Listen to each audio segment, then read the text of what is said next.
Bonjour à toutes et à tous et bienvenue dans ce nouvel épisode de C'est quand la pause. Et pour commencer cet épisode, Nico, Jérôme, quel est le point commun entre la nationale qui relie Lyon à Grenoble, les deux Corées et le Colorado? La longueur. Alors? Je sais pas du tout. Eh bien, c'est le chiffre 38, parce que c'est notre 38e épisode. Oui, voici dans le 38e épisode de C'est quand la pause. Vous pourriez préparer, hein. Waouh. Pourquoi vous préparez pas ces épisodes? C'est un chiffre qui est chargé d'absolument aucune autre symbolique, mais que Jérôme et moi devrons d'ici quelques mois supporter pendant 1 an.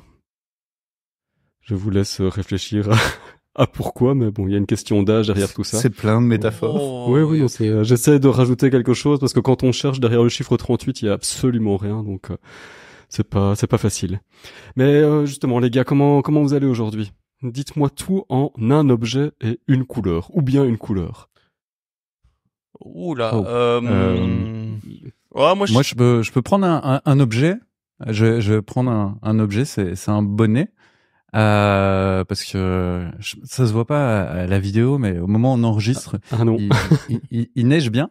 Et j'irais même un bonnet de running parce que pour l'instant, pour les sorties courses, ça devient nécessaire. Et donc ce serait mon objet. C'est mon objet du quotidien qui est pas habituellement dans mon quotidien, mais qui pour l'instant m'accompagne quasi tous les jours. C'est mon petit bonnet de running. Voilà. Et c'est un peu. C'est une matière spéciale, non? Si c'est pour du running, c'est un truc un peu... C'est pas en laine, quoi, j'imagine. Non, c'est pas en laine, c'est... du lycra. C'est pas bien la matière. En tout cas, ça garde bien la chaleur tout en pouvant sécher assez rapidement. Mais bref. Donc pas grave si tu transpires des oreilles. Non. Ça les maintient au chaud. Et c'est pour ça que maintenant que t'as un casque au-dessus de tes oreilles aussi pour continuer à avoir chaud. Voilà. Vu qu'il fait froid, ça éviter le rhume... auriculaire des oreilles.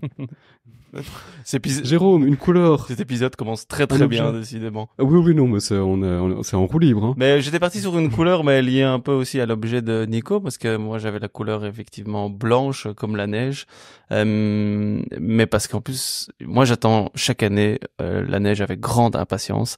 Je suis un grand fan de neige.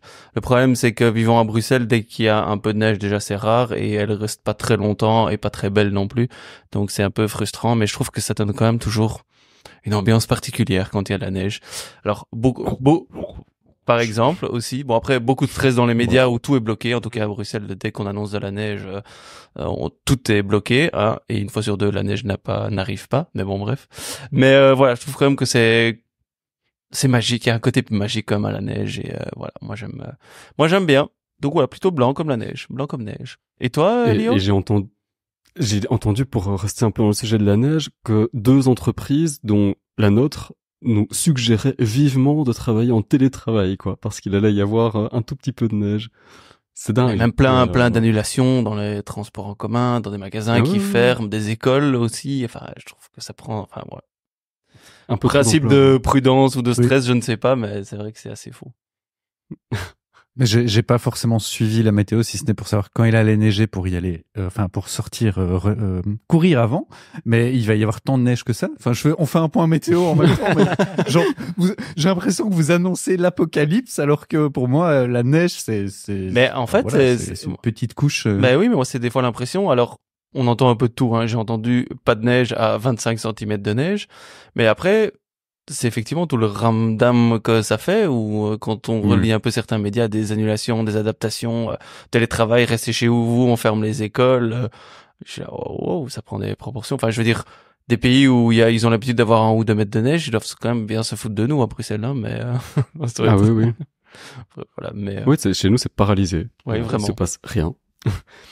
Bon, de mon côté, c'est absolument hors sujet.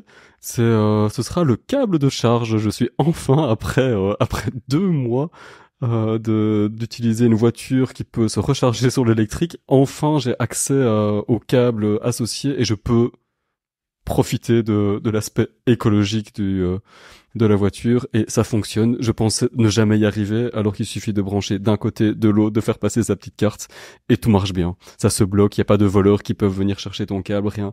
Tout va bien. Voilà. Bienvenue dans le monde réel, je suis rassuré. Lionel. Et ça fonctionne sous la neige aussi parce que je viens de l'essuyer. Voilà. Et donc, tu fais ça dans un parking public?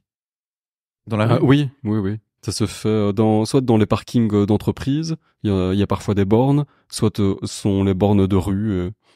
Celle qui est juste devant la maison fonctionne. Donc je sais pas s'il y a des bornes avec des marques. Tu dois la retirer à partir d'un certain moment ou? Je sais pas. Moi j'ai vu qu'il neigeait très fort, j'ai vite bougé la voiture. Okay. On a vraiment cette discussion, Parce les gars. Mais je pense qu'on a des amendes si on laisse brancher trop longtemps sa voiture. Théoriquement, oui, mais il n'y a pas encore qu'on occupe une place. Il y a pas encore de contrôle parce que si tu recharges le soir et que tu veux recharger toute la nuit, ça t'oblige quoi à vérifier quand c'est chargé à fond et à 2h du matin aller changer. Maintenant, je pense que avec l'avènement des voitures électriques et autres, il y a peut-être des réglementations qui vont se préciser, mais théoriquement, je pense que c'est maximum 4h ou 4h30, ça dépend un peu des bornes et des pays, des régions ou autres. Mais effectivement, Okay.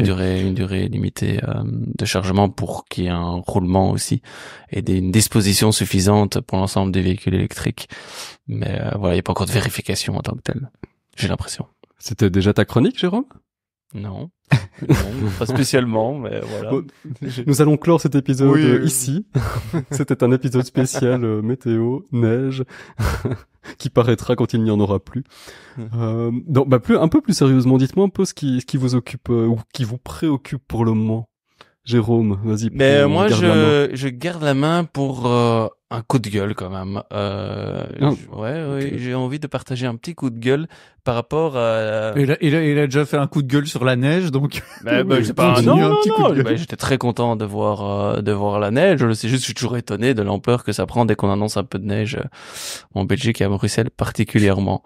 Mais non, un coup de gueule, c'est sur l'application X, ex Twitter, où je l'utilisais pour faire un peu de la veille dans le cadre des activités professionnelles, PEDA ou autres, mais aussi suivre quelques actualités sportives. Et depuis environ un an, et vous savez ce qui s'est passé par rapport au rachat de Twitter ou autre, en fait, cette application est dans mon newsfeed, je vois des tweets et des publications hyper violentes, en fait, de plus en plus trash, des vidéos, des photos, de trucs de bagarres, mais d'une violence, mais inouïe, de pire en pire. Enfin, je suis vraiment où on me suggère des comptes ou des publications, rien que le titre me fait peur. Enfin, ça va vraiment très très loin et du coup, je l'ai désinstallé parce que je trouvais ça, enfin, c'est vraiment choquant parce que j'ai vu à un moment une publication où j'ai l'impression, mais j'ai pas osé la regarder tellement je trouvais ça trash, mais d'une vidéo d'une mort sur chantier, enfin voilà, d'un ouvrier qui était tombé et je me dis mais quoi, est-ce qu'il est vraiment mort ou pas mort? Et donc là je me dis wow, ça va un peu trop loin tout ça. Et donc voilà, vraiment coup de gueule au niveau de la modération des algorithmes. Je trouve que c'est vraiment devenu hyper violent, hyper trash. Et donc voilà, moi j'ai vraiment désinstallé cette app. Je trouve ça dommage parce que ça me permettait quand même de me tenir au courant de certaines choses, mais là ça ne me permettait plus vu le type de publication qui était poussé dans mon fil d'actualité. Et tout ça sous couvert de liberté d'expression. Je sais pas sous couvert de quoi, mais moi vraiment je me suis dit waouh quoi, ça allait loin, mais certaines personnes qui voient apparaître ça, enfin c'est interpellant quand même. Donc voilà, moi j'ai coupé court à ça. Et encore, il m'a fallu quand même quelques semaines, jours, je me dis, c'est quoi ça, c'est bizarre, et puis après, à un moment, je me dis, stop, mais, cette accessibilité à cette violence-là, c'est même pas, c'est vraiment poussé, là, cette violence, ce côté un peu trash de l'image, accessible à tous, c'est quand même, interpellant. Donc voilà, c'était un peu mon coup de gueule, pas quoi. accessible à tous, et elle t'est poussé. Ouais, c'est ça que je dis, c'est encore rien même plus, demandé. C'est fou, oui. Donc c'est ça où, voilà. Ce qui est dommage, c'est que finalement, il n'y a plus d'espace de partage un peu ouvert. Enfin, je trouve que Twitter a cet avantage-là de pouvoir faire du partage en public, de la construction en public, de pouvoir partager une réflexion et de co-construire avec d'autres. Peut-être ce qui s'en rapproche le plus, ce serait LinkedIn, mais LinkedIn, on est beaucoup dans le show-off, dans le fait de se montrer, dans le fait de montrer le côté positif et beaucoup moins cette construction en public, partager même une citation pour réfléchir avec d'autres là-dessus. Donc, il manque maintenant un réseau pour co-construire avec d'autres, partager, réfléchir. Allons voir un peu Reddit, mais on en parlera une autre fois. Nico, toi, qu'est-ce qui t'occupe ou te préoccupe pour le moment? Alors un coup de gueule aussi, Ah bon non, pas que, bah, un petit peu où c'est juste un constat. Ce constat, c'est un peu la polarisation des opinions par rapport au numérique et surtout en ce moment à l'intelligence artificielle. Moi, ce qui m'occupe, c'est que je suis en train de préparer une grosse conférence pour une organisation sur l'intelligence artificielle. Je me suis pas mal plongé à la fois dans la littérature et aussi dans les expérimentations, dans ce qu'on en dit dans la presse, etc. Et ce que je remarque, c'est qu'il n'y a pas de milieu. Il y a vraiment soit les techno-optimistes qui sont en train de pousser à la surenchère, à montrer les exemples de tout ce que l'IA permettra de faire, à essayer de convertir un maximum de personnes à l'IA, parfois avec un certain manque de réflexivité. Et puis de l'autre côté, beaucoup de personnes qui vont interdire l'IA, la critiquer, dire que c'est important de ne pas succomber à tout ce qu'elle promet, etc. Et donc il y a vraiment une polarisation. Et ce qu'on essaye d'apporter dans cette conférence, c'est une posture peut-être un peu plus d'expérimentation, on appelle ça d'explorateur, exploratrice, mais aussi d'expérimentateur, expérimentatrice, d'expérimenter les choses. Et peut-être si on est assez critique quand même d'oser tester les choses pour aller un peu mieux comprendre comment ça se passe. Et si on est déjà passionné par l'IA, peut-être avoir un peu de recul critique sur tout ça. Et voilà, donc moi je me situe dans cette position en quelque sorte du milieu, mais je suis surtout étonné de vraiment cette polarisation qui, oui, qui crée deux camps autour de l'intelligence artificielle. Et je crois qu'il y a aussi le fait on est vite, on se sent trop vite à ne pas pouvoir suivre parce que ça bouge tout le temps, parce qu'un outil qu'on a investi devient obsolète le lendemain, et du coup on se dit non, je vais pas investir, je vais plutôt, soit je m'y investis et je suis du côté d'un extrême, soit je m'y investis pas du tout parce que je sais que j'aurai pas le temps de suivre. Et l'attitude que vous approchez, je trouve que c'est pas mal, c'est d'avoir ce regard méta sur ok, mais pourquoi pas sur le comment faire avec l'IA, mais sur comment faire bien avec l'IA, pourquoi utiliser l'IA, pourquoi avoir ce regard un peu critique. En fait, ce qu'on va appliquer dans ce projet-là, c'est une sorte d'accompagnement à la conduite du changement spécifique à l'IA, mais vraiment d'utiliser les principes de la conduite du changement avec une approche assez critique aussi de l'IA, mais conduire le changement pour pouvoir se positionner. C'est pas juste dire oui béatement ou non sans réflexion, c'est avoir ce changement pour pouvoir se positionner, expérimenter. Et à l'inverse aussi, il y a des résistants ça va tellement vite que c'est dur à suivre. Mais on peut vite tomber dans je maîtrise 2-3 outils, du coup je suis un expert IA, et donc et l'autre face aussi, donc ouais, et je pense que c'est un peu dans la nuance aussi, hein, c'est dire c'est pas en soi bon ou mauvais, mais essayer de voir dans ma pratique comment est-ce que je peux l'intégrer, parce que de toute façon elle s'imposera à moi ou sinon, mais pas se dire ok tout de suite je me sens expert ou je me sens tout de suite largué aussi, et effectivement essayer de se lancer dedans, tester un peu pour se faire sa propre opinion et voir dans sa propre pratique comment on peut l'utiliser aussi. Ouais. Clairement. Lio, quel est ton coup de gueule à toi? J'étais en train de me demander si c'était un coup de gueule. Donne un petit coup de cœur, Lio. Mais c'est aucun des deux. C'est quelque chose que je vais mettre devant nous un petit peu. Je vais déposer sur la table. Il y a eu le discours de Macron récent que vous avez peut-être entendu. En tout cas, moi, je l'ai écouté d'une oreille.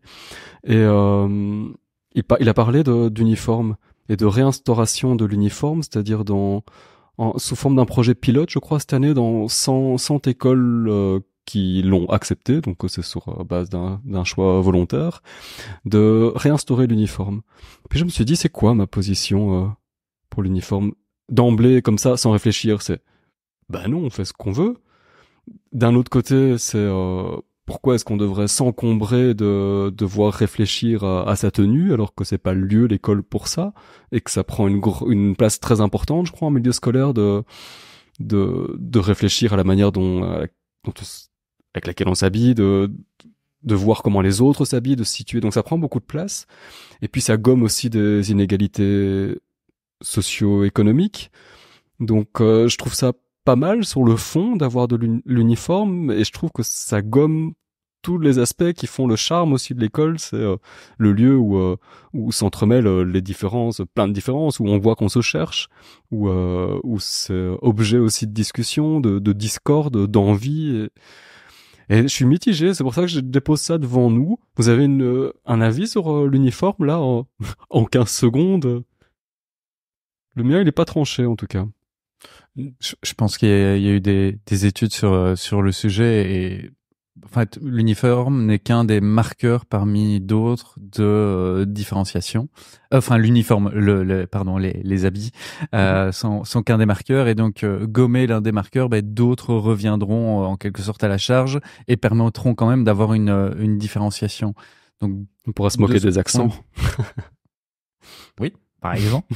Donc, je pense que les recherches ont montré, de point de vue sociologique, que ça n'avait pas forcément l'impact rêvé au départ, mais vu que tu t'en parles, je suis pas retourné dans les recherches pour vérifier ça, mais voilà.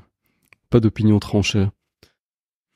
Bon, après ces actualités, on va basculer dans pas dire le vif du sujet, mais peut-être le lieu de encore plus de grincement de dents. En tout cas, en ce qui me concerne, petit teasing, dans nos chroniques. Donc, de quoi est-ce qu'on va bien pouvoir parler aujourd'hui? Je laisse la primeur à Jérôme pour entamer son sujet. Chronique numéro 1. Le deal pour l'emploi. Quelles sont les opportunités? Si vous vivez en Belgique en tant qu'acteur ou actrice de la formation, vous n'avez pas pu passer à côté. Si vous vivez en France, on vous pardonne déjà, et je vous annonce qu'on vous a un peu copié car le sujet de ma chronique ressemble fortement ou est lié à votre fameux Calliope. Oups, j'ai l'impression qu'en prononçant ce mot, j'ai fait grincer quelques dents ou rappeler quelques migraines, toutes mes excuses. Bon, ok, Jérôme, trêve de bavardage, mais de quoi parle-t-on? Eh bien, du fameux deal pour l'emploi. Là, mes amis belges commencent eux aussi à grincer des dents ou ont un début de migraine. Et mes amis français et françaises se demandent « Mais qu'est-ce que c'est encore cette histoire belge ?» Je vous explique. En fait, il s'agit d'un texte de loi publié le 3 octobre 2022 et qui énonce un ensemble de mesures qui réforment le marché du travail. Ces mesures ont un double objectif. Le premier, c'est réformer le droit du travail pour répondre à ces nouvelles façons de travailler, tout en permettant plus de flexibilité. Et le deuxième objectif, c'est contribuer à la volonté du gouvernement de faire passer le taux d'emploi à 80% en 2030. Parmi les mesures, on y parle de télétravail, de droit à la déconnexion, de la semaine de 4 jours, le travail de nuit dans le e-commerce et également des mesures spécifiques à la formation. Et c'est évidemment cela qui nous intéresse au plus haut point, vous en conviendrez.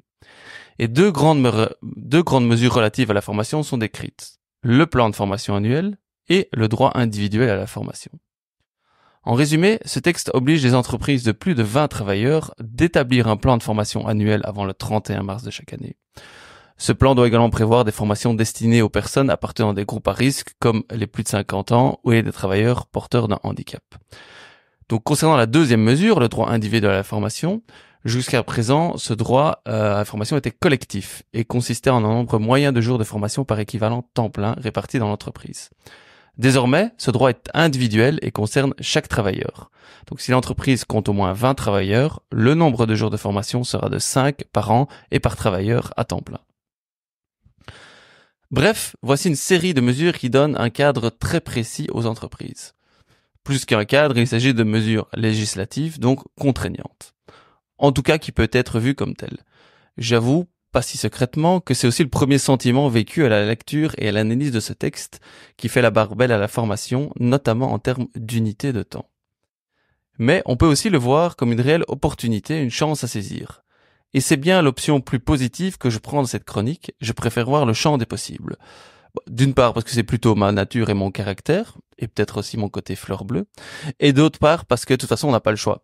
On doit faire avec, alors faisons réellement avec et tournons ça en avantage. Saisissons l'intention positive qui se cache derrière ce texte. En gros, je vous invite dans cette chronique à vous poser la question avec moi. Que puis-je faire avec ce texte pour promouvoir l'apprentissage, pour soutenir le développement des compétences de mes équipes? Qu'est-ce qu'il y a dans ma zone de contrôle? Et en fait, rien que poser la question, ça en devient presque excitant. Personnellement, je vois une triple opportunité dans ces deux mesures. La valorisation de l'informel, le lien entre formation et stratégie de l'entreprise, et la possibilité de mettre ou de remettre l'apprenant responsable de son développement. Laissez-moi vous expliquer mon raisonnement. Tout d'abord, concernant l'informel. Le texte de loi prévoit la comptabilisation de l'informel dans le quota des droits individuels. Ne voilà pas une magnifique opportunité d'enfin valoriser l'apprentissage informel qui, finalement, ne représente-t-il pas une grande, si pas la plus grande partie de nos apprentissages? Pensons aux webinaires, au mentoring, au coaching, aux événements.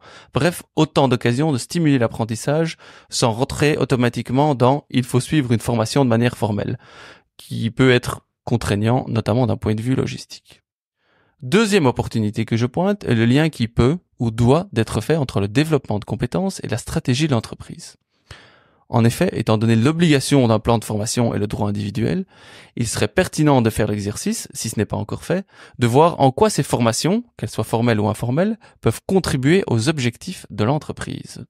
Cela donne une légitimité à la formation, qui est souvent le parent pauvre des RH, avouons-le. Ou finalement, comment faire d'une pierre deux coups et sublimer encore le rôle des départements L&D des entreprises. Et enfin, troisième opportunité, j'en vois un potentiel de responsabilisation de l'apprenant dans son apprentissage. Ce droit individuel à la formation l'incite, ou tout du moins devrait l'inciter, à analyser ses besoins en compétences. Qu'ai-je besoin pour conserver mon employabilité? Bien sûr, il peut être accompagné dans cet exercice, mais le remettre au centre du système peut accroître sa motivation et son engagement, plutôt que de les subir si je veux pousser la caricature. Voici donc les 3 premières opportunités que je vois à ce texte de loi, ces nouvelles mesures concernant la formation qui ont le mérite d'exister. Peut-être en voyez-vous d'autres, et tant mieux évidemment. Et d'autres apparaîtront sûrement au fil du temps et de l'appropriation et de l'interprétation de ces textes. Je vous invite donc à prendre connaissance de ces mesures au travers de la question suivante. Comment ce deal pour l'emploi peut-il m'aider à atteindre mes objectifs ou et ceux de mes entreprises? Et je suis sûr que comme moi, vous y verrez forcément des opportunités. Si, j'en suis convaincu. Et donc, question pour vous, Lio, Nico, avez-vous déjà lu et fait affaire à ce deal pour l'emploi et voyez-vous d'autres opportunités que celles que j'ai pu faire dans mon analyse? Alors, de mon côté, j'ai pas lu le deal pour l'emploi. Et d'ailleurs, je fais appel à toi dès que je me pose des questions sur le deal. Le référent deal pour l'emploi. Oui, tu es le référent deal pour l'emploi sur ces différentes spécificités. Ce que j'y vois, si j'étais un peu vénal, ce serait des opportunités marché. Plus on va s'intéresser au monde de la formation et à l'apprentissage en formation, plus en tant que prestataire, on risque on risque d'avoir du travail, donc c'est toujours bien. Je dirais l'opportunité de base, enfin, l'idée de base, mais je sais pas comment ça a été perçu, donc c'est presque une question que je te retourne à nouveau et que je retourne peut-être aussi à Lio. C'est l'opportunité de remettre l'apprentissage un peu au cœur des entreprises, de se dire on va former les personnes et limite de donner, comme tu le disais, cette responsabilisation de l'apprentissage et de remettre l'apprentissage au centre, à la fois à l'entreprise, mais également aux apprenants, peut-être par ailleurs aux intervenants entre eux, managers, etc. Et peut-être même aux prestataires qui peuvent, eux, venir avec ce cadre pour dire, vu qu'il y a le deal pour l'emploi, il peut y avoir de l'intérêt à travailler sur ceci ou sur cela.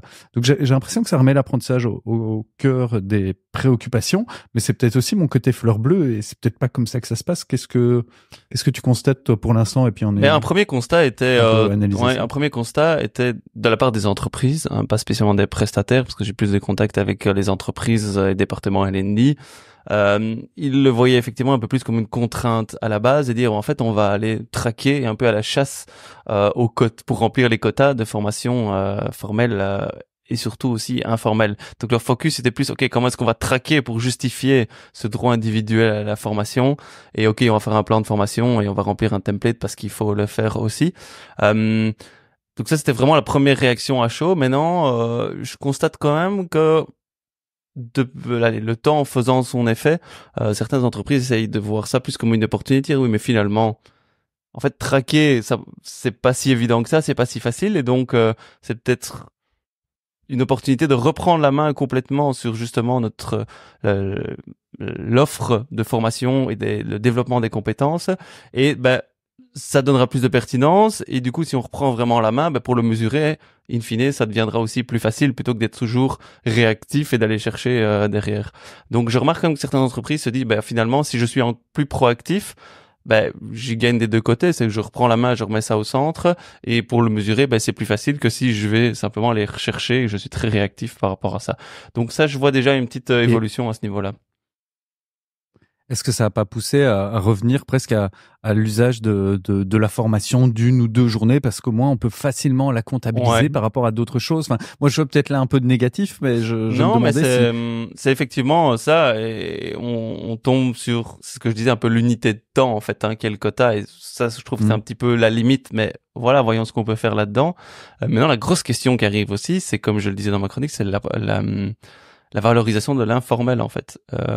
Donc beaucoup d'entreprises se posent maintenant la question, ok, mais en fait, comment est-ce qu'on peut aller chercher ça? Quelle place on veut lui donner? Puisque ça rentre vraiment, dans le texte de loi, c'est très clairement mis du formel et de l'informel.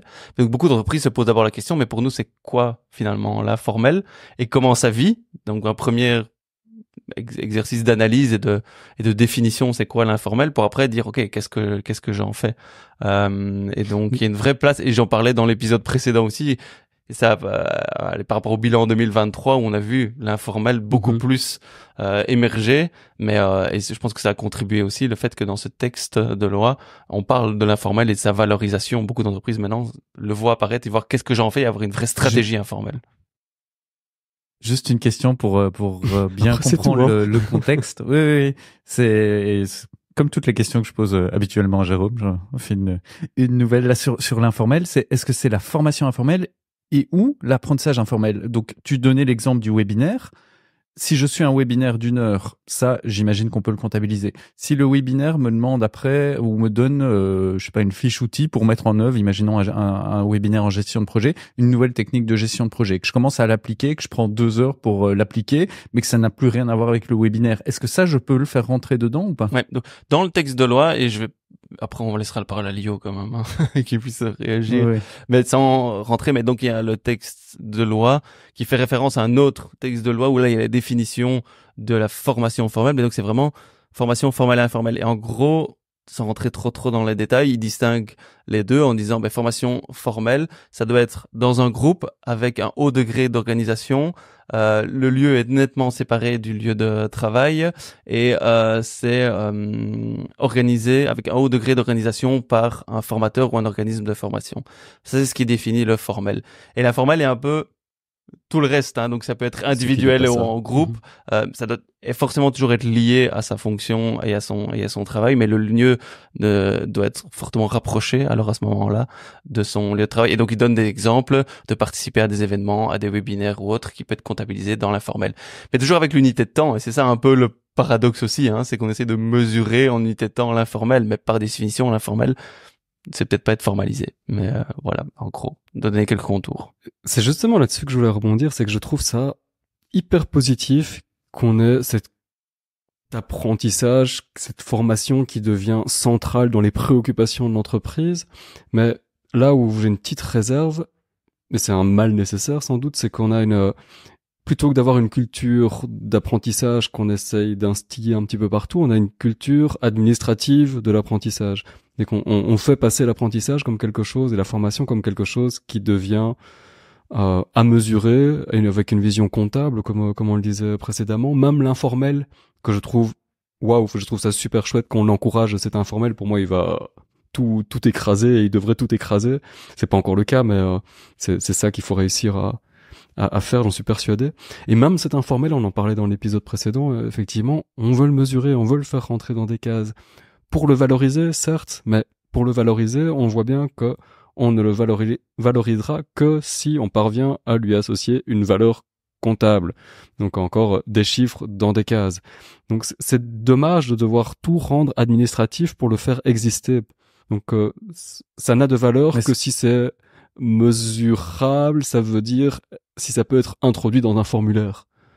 Et ça, c'est dommage. J'ai l'impression que c'est une nécessité dès que ce sont des choses importantes qui sont pas prises en compte par les universités, peut-être par les universités, mais par les entreprises, que ce soit par exemple des politiques d'accessibilité, d'inclusion, de toutes ces Ouais, dynamiques-là se doivent de passer par un moment de parité aussi. Ça doit passer par cette nécessité de comptabiliser, parce que sinon, en fait, les entreprises s'en foutent d'une certaine manière et ça viendra pas au cœur. Mais on peut espérer que ce soit qu'une étape. Donc en Ça, gros, on y va un peu brutalement et on dit voilà, on a des règles un peu strictes pour que ce climat finalement s'installe et qu'on puisse relâcher ces règles ou en tout cas vachement les assouplir. Donc ouais, ça c'est clairement l'espoir. Oui, je pense que c'est une première serait étape. Maintenant, moi, là, et là où c'est une des limites, c'est que ça met le focus très fort sur la formation et pas l'apprentissage. Et donc, c'est là où il y a une gestion peut-être administrative en unité de temps. Ça reste, même s'il y a de l'informel, mais qui reste très vague, hein, pour beaucoup d'entreprises aussi, hein. Et le texte est très vague aussi, en donnant juste une définition, mais c'est tout, hein, avec l'avantage du coup que chacun peut un peu se l'approprier, mais que c'est un peu nouveau aussi d'essayer de formaliser ça. Mais c'est focus sur la formation et pas sur apprentissage et développement de compétences.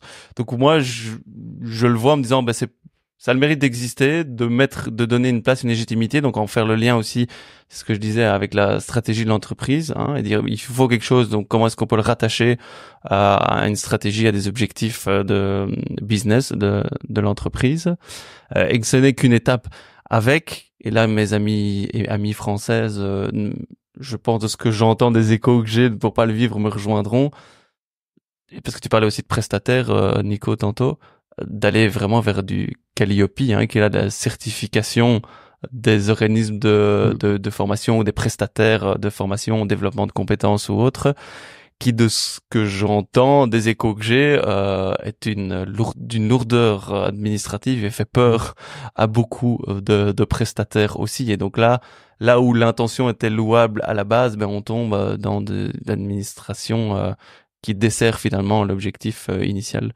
Et donc j'espère que ce deal pour l'emploi va pas tomber là-dedans, où en fait on va finir dans une lourdeur administrative pour les départements formation plutôt qu'une promotion de l'apprentissage et du développement de compétences. Et il y a toute la question aussi qu'on n'aura pas le temps d'aborder ici malheureusement, de le fait, comme tu le disais, de remettre entre les mains de l'apprenant final la responsabilité de son propre développement.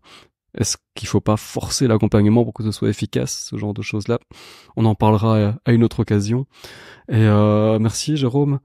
Un sujet d'actualité de fait, et on a encore beaucoup à en dire. Donc, à mon avis, tu resteras le référent et tu reviendras. Il faudra que tu reviennes à un de ces quatre avec chronique V2 sur le sujet. Oui, c'est que le tout début, donc on verra après aussi quand ça vivra, Ouais. qu'est-ce que ça peut donner.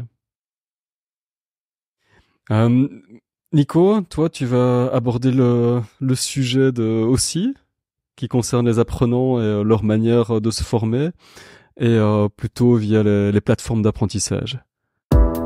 Chronique numéro 2. Vous utilisez encore une plateforme d'apprentissage, vous ?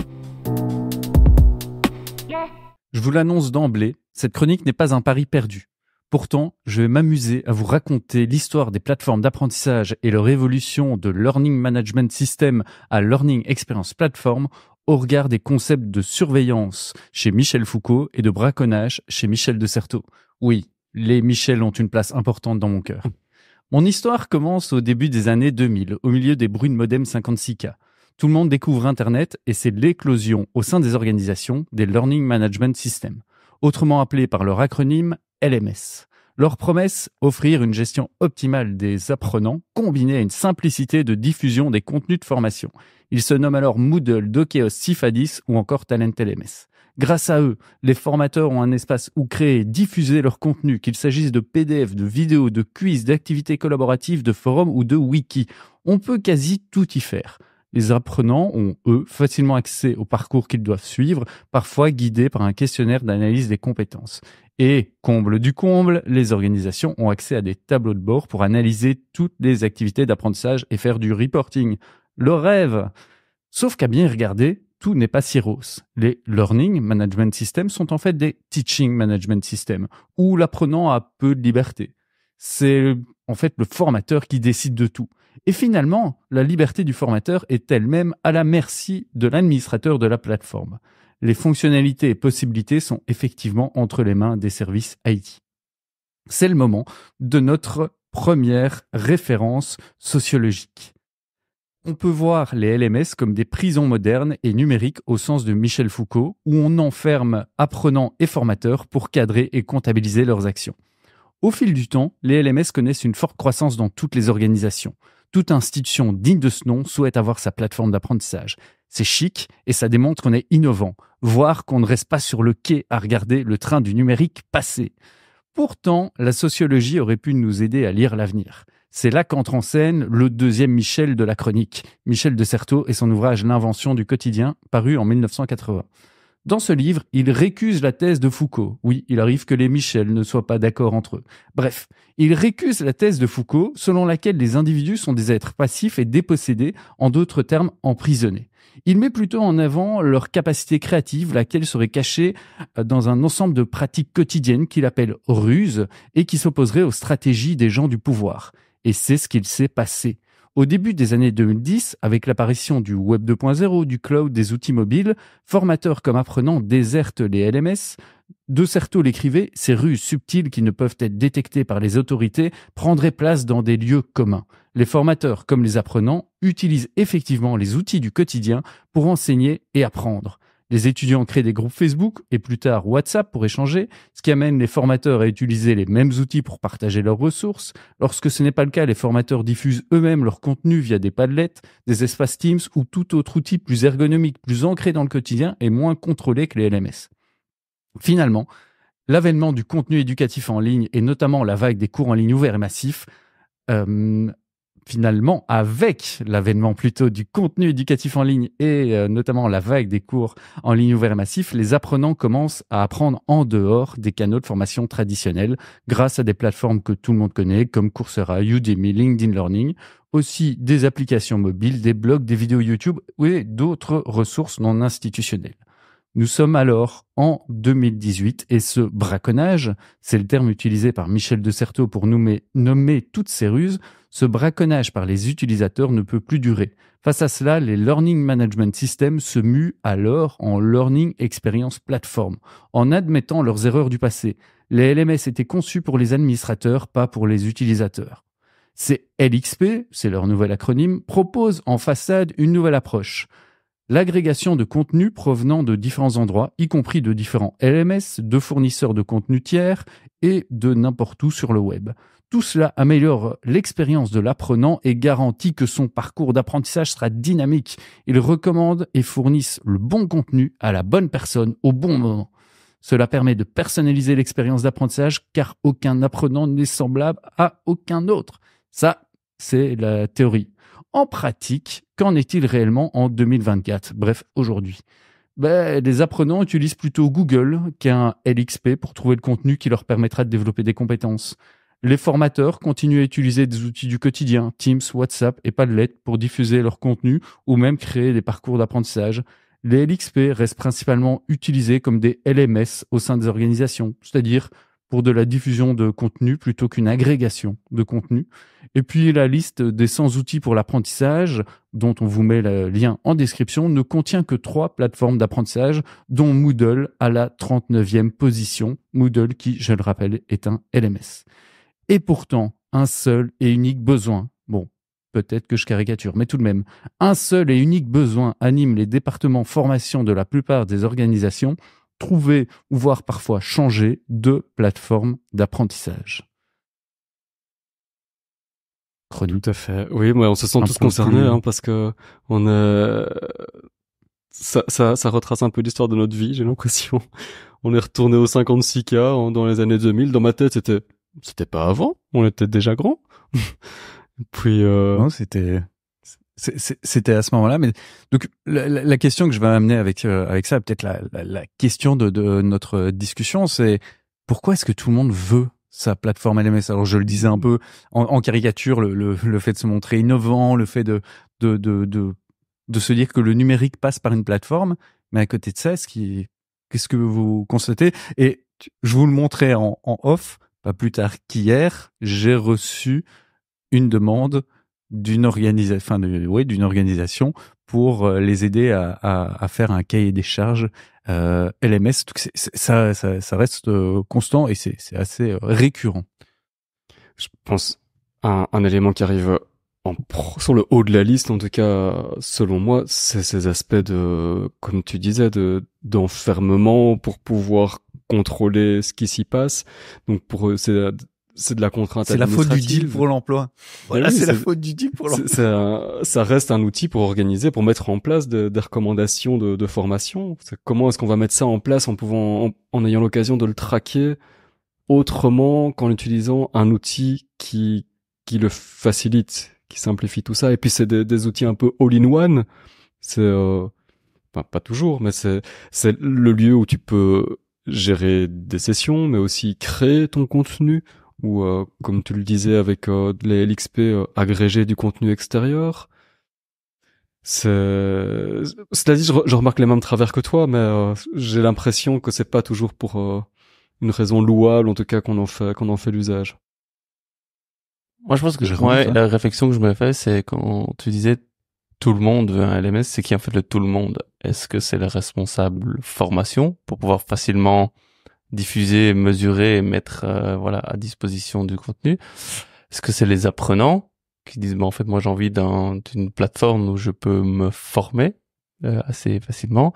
Est-ce que c'est les formateurs ou formatrices? Bon, on disait pour moi ça me facilite la gestion d'un groupe, la création aussi de contenu. Je pense que on est vite sur les responsables de formation ou les entreprises elles-mêmes qui disent qu'on peut facilement tomber dans le travers, mais que je comprends de dire ok, je veux développer une offre digitale. Premier réflexe, je vais choisir une plateforme LMS. Et les cas que tu évoquais aussi en disant cahier des charges LMS, c'est là-dessus. J'essaye, moi personnellement, c'est ce qu'on a essayé de faire quand 2 fois on a dû choisir une plateforme LMS aussi. C'est d'abord définir mais qu'est-ce qu'on veut, quelle expérience on veut proposer. Et puis quand même choisir un LMS, mais au moins essayer de dire quel LMS correspond le plus à l'expérience que je veux proposer. L'expérience d'apprentissage, qui est évidemment un élément, donc les aspects très pédagogiques aussi. Et donc parce que c'est une offre abondante évidemment de plateformes LMS ou LXP. Limite peu importe comment on les appelle, ça dépend un peu des fonctionnalités qu'il y a derrière. De faire les choix en disant ok, il y en a une qui va plus mettre l'accent sur cette fonctionnalité là, ou voilà comment est-ce qu'elle fonctionne, et donc ça m'intéresse par rapport à l'expérience pédagogique. Donc ça c'est une partie. Moi je vois aussi tout un enjeu au niveau plus technique, et donc ça fait partie pas de l'expérience pédagogique mais de l'expérience utilisateur et de l'accessibilité, parce que ça reste un outil en plus et dans toute la suite d'outils qu'un employé ou qu'un apprenant peut avoir dans sa vie quotidienne, et aussi de l'intégration par rapport aux outils, et je faisais aussi référence dans l'épisode précédent, qu'est-ce que je souhaiterais voir. Pour moi, au niveau intégration, il y a encore c'est pas du tout encore fluide, l'intégration de ces outils-là. Si un LMS s'intégrait parfaitement pour faire de l'agrégation de contenu ou de la curation ou la communication avec d'autres outils qui pourraient vraiment se fondre dans le reste, pourquoi pas? Mais je trouve que là, il y a encore beaucoup d'écueils et de frictions dans l'intégration de ces outils-là. Donc, je parle même pas encore de l'expérience d'apprentissage, mais simplement la place de l'expérience utilisateur et la place de l'outil. Moi, la question que j'ai envie de poser, j'ai pas la réponse aussi, mais peut-être votre avis là-dessus, c'est est-ce que les apprenants eux-mêmes demandent une plateforme LMS ou ont besoin d'une plateforme LMS? J'ai un peu une idée, mais voilà, c'est pour relancer le débat. Ma réponse est non, et c'est un peu tout le travers, c'est que finalement, même si on met en place ce type de plateforme, apprenants comme formateurs ne vont pas utiliser ça et vont utiliser, il y a quelques années, c'était aussi passer les supports de formation à travers une clé USB et tout le monde se les partage par email, etc. Donc, à chaque fois, les utilisateurs sortent des plateformes. Donc, je pense pas que les utilisateurs soient prêts soient demandeurs. Pour moi, c'est vraiment comme je le disais en fin de chronique, les départements formation LND et responsables de formation qui souhaitent avoir une plateforme. Mais qu'est-ce qu'on pourrait avoir comme je te rejoins beaucoup. Si les utilisateurs en ont bénéficié malgré tout, vu que ça a permis d'accueillir finalement les slides qu'on nous montrait. Ça a permis, mais ça servait juste de réceptacle de contenu plutôt que de lieu de formation.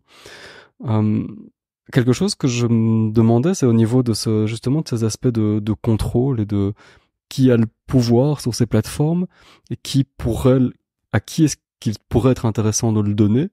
Donc, je prends l'exemple des exemples que je connais. Généralement, les plateformes sont aux mains de soit du service IT, soit d'une équipe un peu L&D.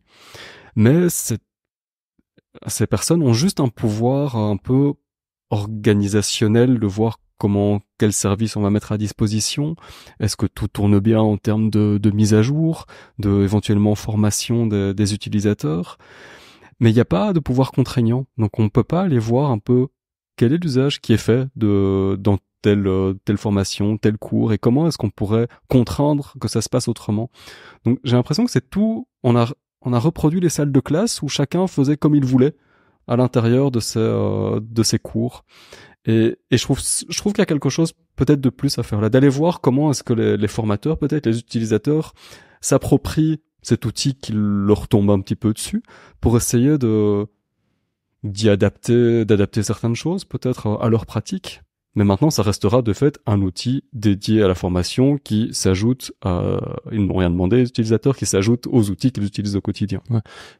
Je vous trouve dur quand même avec cette plateforme. Alors, je suis pas à 100% pour, je ne suis pas un ardent défenseur des plateformes LMS, mais elles ont l'avantage d'exister, d'apporter des choses, et je fais toujours cette distinction-là pour la formation. Et je pense que et par rapport aux apprenants, de mon expérience aussi, j'entends souvent des apprenants qui ont cette demande d'avoir mais un all-in-one aussi, où est-ce que je peux retrouver toutes mes ressources à un seul endroit, où est-ce que je peux communiquer. Donc ça, cet avantage-là, mais c'est très orienté, organisationnel, d'accord, formation, mais moi, comment est-ce qu'on apprend réellement, hein? Et il manque ce lien aussi avec sur le lieu de travail, comment est-ce que je l'applique, et quels sont les autres outils que j'utilise au quotidien. Et c'est là que je parle d'intégration du LMS, où là, il y a des efforts à faire.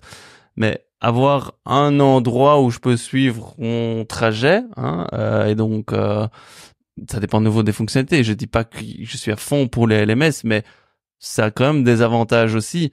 Ce que je veux dire, c'est d'abord de réfléchir quelle expérience je veux proposer, de un, au niveau de la formation, enfin, l'expérience de formation, et de deux, quel est mon environnement déjà technique ou les outils que j'utilise déjà et comment ça peut s'intégrer au maximum. Et peut-être qu'à ce moment-là, le LMS est une bonne réponse aussi.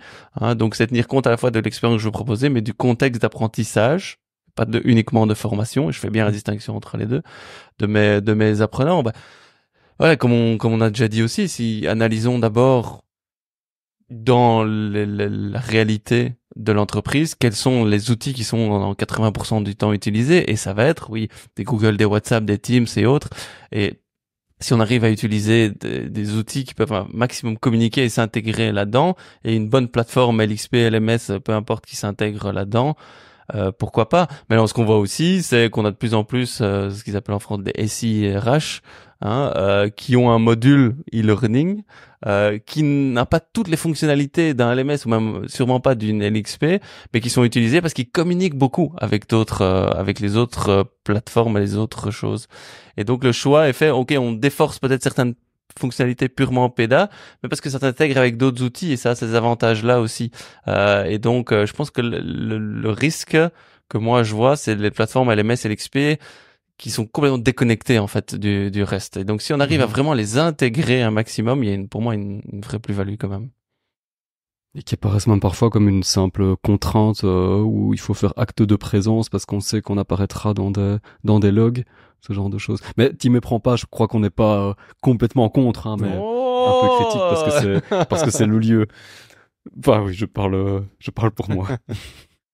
Et Nicolas, je ne te laisserai pas la parole ici parce que je vais la garder pour ma chronique qui va traiter de bilan de compétences. Ça faisait longtemps qu'on n'avait plus parlé de compétences. Je crois que c'est dans tous mes sujets, une actualité sur deux. Et voilà, cette fois-ci encore. Chronique numéro 3. Le bilan de compétences, un outil marketing ? Il y a quelques jours, je recevais un mail d'un collègue de l'équipe marketing qui érigeait un test de Good Habits en exemple. Un test pour dresser notre profil et nous permettre de situer dans leur catalogue la formation qui pourrait le mieux nous convenir sur base de quelques critères comme notre sensibilité aux détails, notre relation à l'autre, notre flexibilité face au changement, etc. Et ça fait bien plaisir que les collègues partagent des contenus inspirants, c'est pas ça que je dis. Mais non, évidemment, non, ça va pas du tout ce test. Qu'est-ce qui vient de se passer là, ce couvert de beaux graphiques qui donne l'illusion d'une approche scientifique. Good Habits a réussi à nous vendre un test psychométrique digne d'un magazine de plage. Donc, tu préfères apprendre l'anglais ou à mieux gérer ton temps? Tu préfères apprendre à travailler plus efficacement ou à améliorer ta prise de parole en public? T'es plus fort pour faire du profit ou pour former? Tu préfères manger du riz ou des bananes? Tu préfères pour diriger ou pour accompagner? Et au final, si tu as plus de A, voici ton profil et nous t'invitons à suivre notre formation en X. Si tu as plus de B, suis plutôt celle-ci et si tu aimes les carottes, ça tombe bien, nous avons aussi des carottes. En fait, vous l'avez compris, ça m'agace. Ça me fait penser à ces bingos de café dans lesquels on lance une bille, un peu comme un flipper, et cette bille va emprunter un chemin particulier pour finir dans une case prédéfinie. Et, sauf qu'ici, tout ce que tu gagnes, c'est l'occasion de consommer un produit pour lequel on t'aura donné l'illusion qu'il te convient parce que tu auras pris tel embranchement plutôt que tel autre. Et mieux encore, tu ne devras pas assumer ton choix puisqu'il t'aura été soufflé. Et si tu ressors de tout cela avec une bonne image de toi, chapeau. Mais là où je suis embêté, je vais rajouter un petit peu de nuance, là où je suis embêté, c'est que ça me paraît une piste à toutefois creuser, mais d'une façon moins binaire, moins dichotomique, pour proposer une aide à la décision documentée, plutôt qu'un produit à consommer. Et il faudrait que l'on puisse décrire dans un langage commun ses aptitudes, les objectifs de formation, les attentes d'une fonction, l'écart entre deux métiers, et construire un bilan qui, de façon ludique et engageante, permette de faire le lien entre tout ça. Sans perdre de vue qu'il y a la nuance du niveau de maîtrise, lequel est évalué par un prisme spécifique.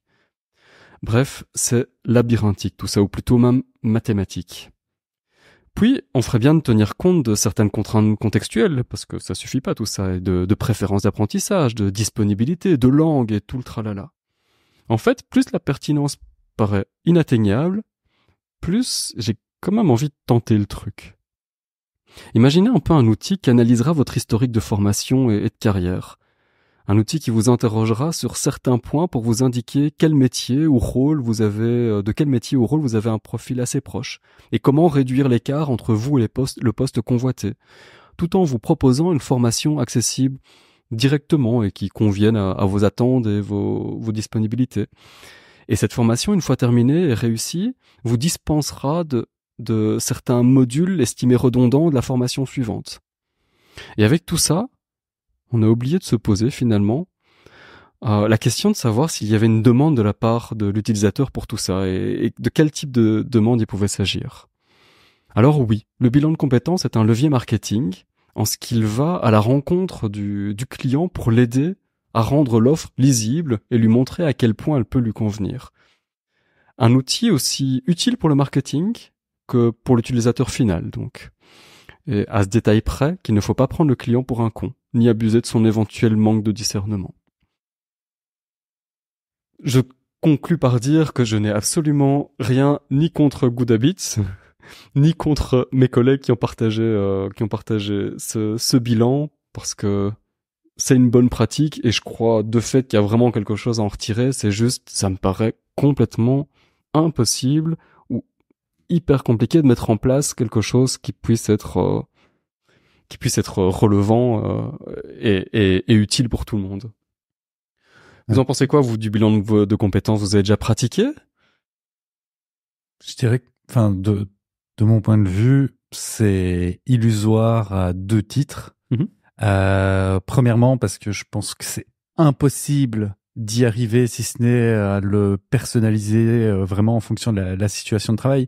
Si je prends, alors c'est pas un bilan de compétences, mais un test bien connu, qu'on nomme souvent test de quotient intellectuel, qui est psychométriquement normalement validé, on peut voir tout le problème que ce test peut entraîner, le fait que si on refait ce test plusieurs fois, on va s'améliorer. Donc ce qui fait qu'en fait le test de QI n'est pas lui-même valide sur le plan psychométrique.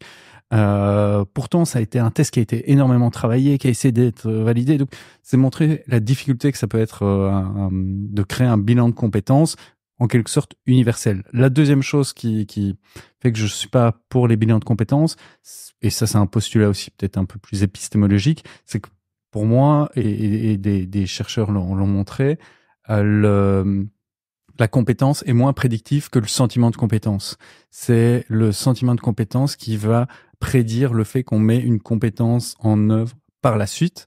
Par exemple, en langue, je peux être très compétent suivant un test. Si je ne me sens pas compétent pour utiliser la langue, en fait, je ne vais jamais l'utiliser. Et donc, aller chercher le sentiment de compétence va être plus intéressant que la compétence effective si on va chercher quelque chose en combinant ce sentiment de compétence et la compétence effective. Mais voilà, c'est aussi la place du sentiment de compétence. Donc, c'est pour ces deux raisons-là que le bilan de compétence, je dirais que je suis assez... J'ai l'impression que méthodologiquement, c'est un peu trop difficile. Mais voilà. Sentiment de compétence, ça voudrait dire peut-être un test, mais déclaratif, du coup? Parce que ça oui, c'est le sentiment d'efficacité personnelle et là, il y a moyen de le mesurer sur le plan psychométrique, mais c'est effectivement du déclaratif, mais c'est la personne qui va dire est-ce que je me sens capable ou pas dans certaines situations.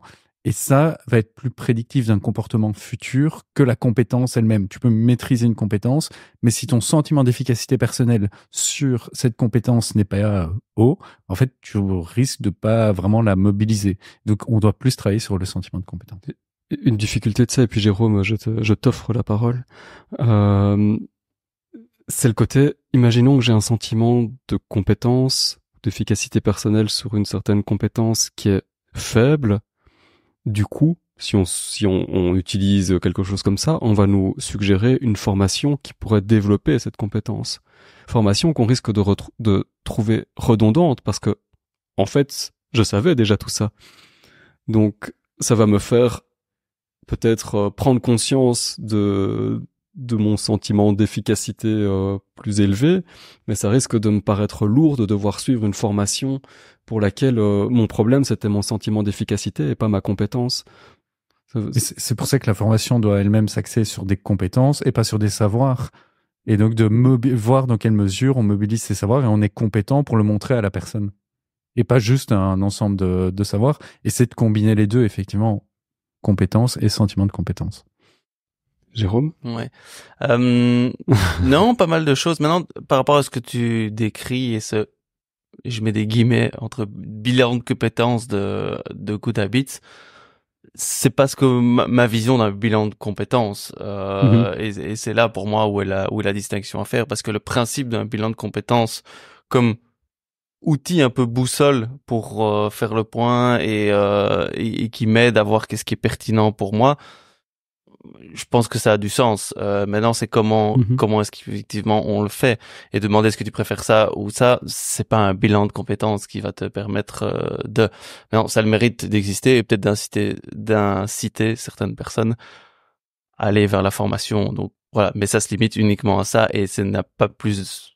C'est un outil marketing il faut pas diaboliser le marketing non plus, mais voilà, c'est sur le principe d'un bilan de compétences comme outil qui peut aider à la fois l'apprenant, les départements formation et autres à mettre des mots, avoir un langage commun comme tu le disais aussi. Je pense que ça peut être intéressant. Et c'est là où je dis que les départements L&D doivent aussi pouvoir se l'approprier, parce qu'il y a une contextualisation qui doit être faite aussi, parce que le bilan de compétences, si on prend la compétence comme simplement une somme de savoir, savoir-faire, savoir-être, c'est pas suffisant en fait. C'est l'interaction, la combinaison des deux, et la mise en application aussi dans une situation, dans un contexte spécifique, et qu'un bilan de compétences ne sera jamais reprendre. Donc je suis pas pour ça du coup contre le bilan de compétences, mais il ne suffit pas lui-même, hein, et donc ça reste un outil. Et donc comment est-ce qu'on l'interprète, comment est-ce qu'on l'utilise? Et là il y a besoin d'accompagnement, et donc juste le donner comme ça à l'apprenant, lui donner l'illusion qu'il fait son bilan de compétences, c'est là où est le danger. Et donc ce que tu décris là, pour moi c'est pas un bilan de compétences, mais après le bilan de compétences vraiment comme outil de guidage et mise dans son contexte, moi je pense que ça peut être vraiment intéressant. Ouais, moi aussi ça Ça me botte pas mal. Mais Nico, vas-y. Ouais, mais ça rejoint un point sur lequel on est d'accord, c'est l'idée que j'appelais de personnalisation, c'est qu'en fait un bilan de compétences ne peut pas être sur un catalogue global de formation proposé par un prestataire, mais doit être propre à chaque organisation par rapport à la manière dont elle mobilise les compétences de ses employés, de ses collaborateurs et collaboratrices, etc. Mais ça, pour moi, c'est toutes les formations de manière générale. C'est pas lié qu'au bilan de compétences. Okay. C'est simplement aller suivre une formation. Ça doit se remettre aussi dans un contexte ou autre. Donc, ça va au-delà du bilan de compétences. Oui, oui. Mais il y a ce côté vachement difficile du langage commun et aussi de définir ce langage commun et pour te rejoindre, Nico, de se dire que on a beau avoir un langage commun, même entre plusieurs entreprises, on ne va pas estampiller de la même manière, même avec ce langage commun, des formations qui pourraient être communes.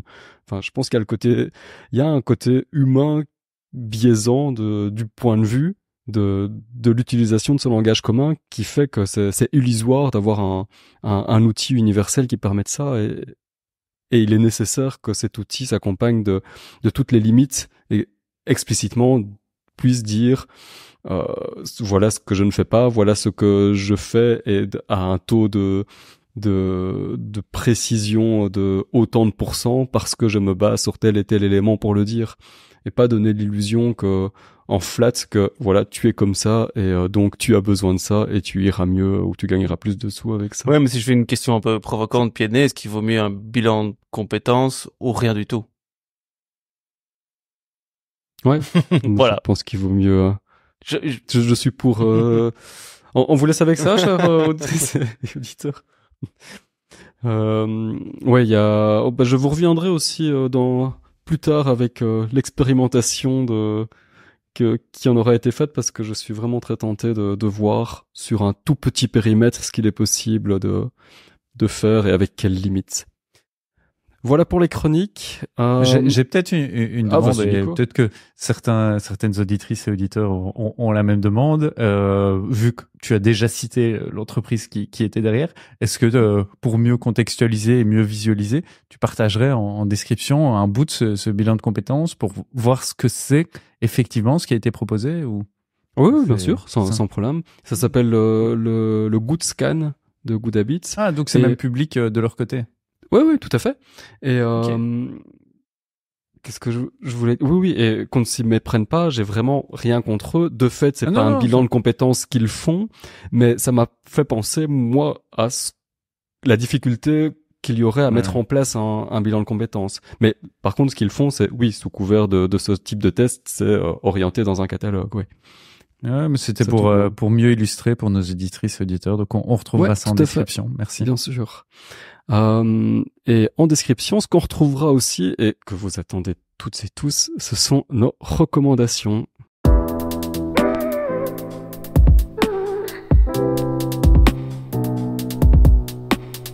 Alors, Nico, je t'invite à nous faire rêver avec ce que tu vas nous recommander. Alors, c'est presque un running gag, mais à nouveau, la recommandation d'un de nous trois, parce que ça dépend à chaque fois, mais va être un outil de prise de notes. Néanmoins, cette fois-ci, contrairement à d'habitude, il s'agit pas d'un outil de prise de notes sur ordinateur, ou en tout cas, c'est un outil de prise de notes manuscrite. Alors, j'ai pas encore succombé au marketing agressif de Remarkable, une tablette e-ink qui promet de remplacer les carnets par la seule tablette qui ressemble à du papier. Non, mais ça ne saurait tarder. On le verra peut-être d'ici quelques semaines.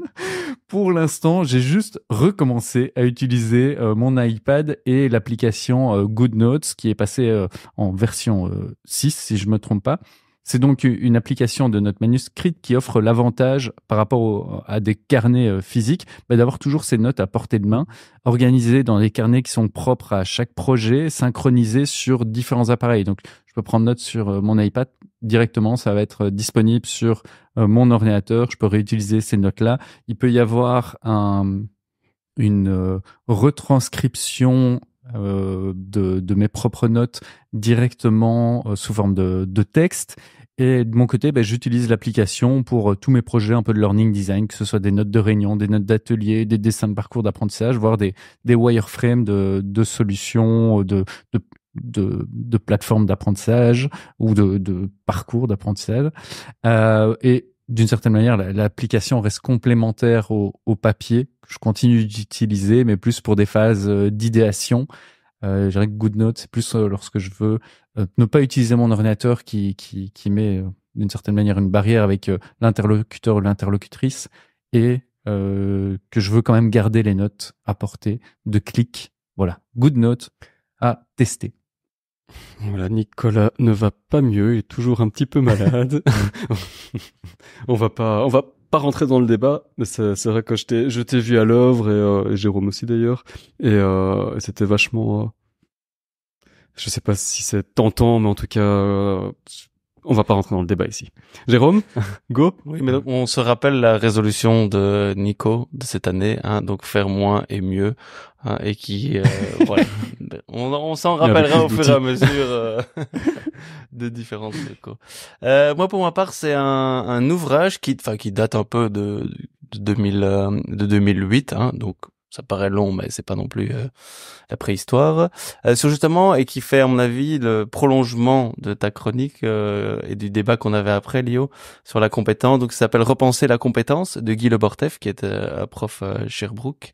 Donc, c'est un bouquin qui, voilà, décrypte un peu la compétence pour dépasser les idées reçues. Et donc, il fait 15 propositions. Alors c'est un ouvrage qui fait une bonne centaine de pages, je regarde vite, 140 pages, mais je vous mettrai en description l'ouvrage complet, mais aussi un petit article qui reprend une partie seulement, mais de 3 pages, qui définit un peu en fait les compétences et qui met en évidence aussi le fait que c'est pas juste une somme de savoir-faire, savoir-être, mais que c'est plus un processus, c'est pas simplement une somme de ressources, la compétence, avec voilà des analogies et voilà, je trouve qu'il vulgarise bien la chose parce qu'on a tous un peu notre propre définition aussi de compétence. Donc voilà, je vous conseille d'aller vous plonger là-dedans. Moi, ça m'a rafraîchi pas mal de choses par rapport à ça aussi. Ça va la rendre encore un peu plus floue, la compétence. Mais non, ça clarifie. Encore moins après. Ça clarifie et ça met peut-être un langage commun aussi sur justement la compétence. Je prends alors. Donc voilà, un bilan de compétences de la compétence. Bref, je ne sais pas comment on peut le voir. Tout ça se trouve en description, donc.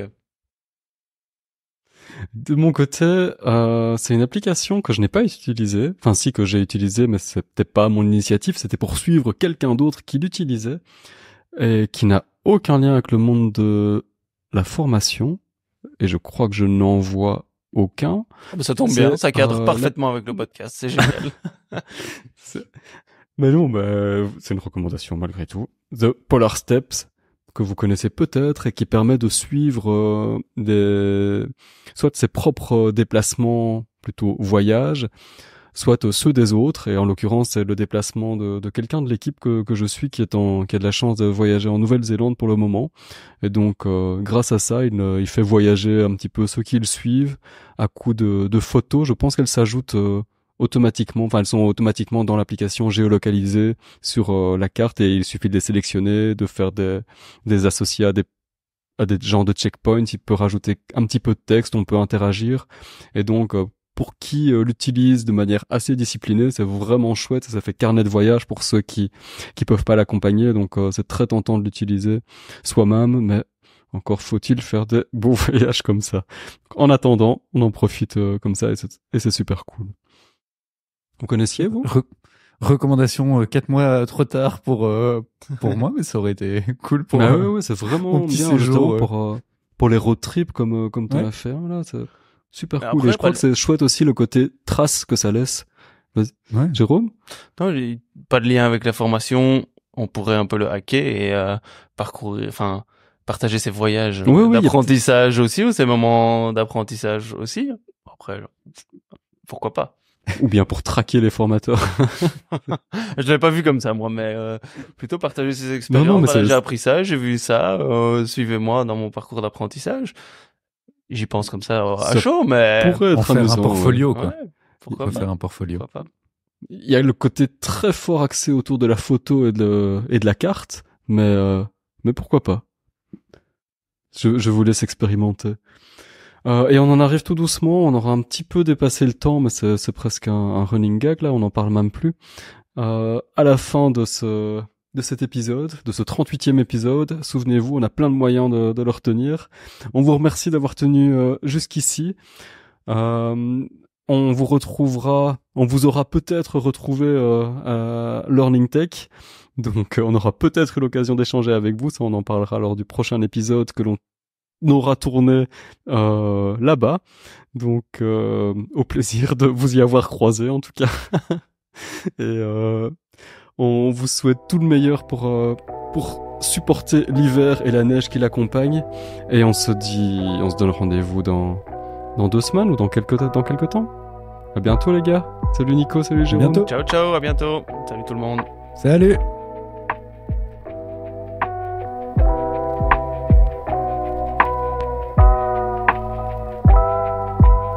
Si vous aimez le podcast, dites-le à vos amis.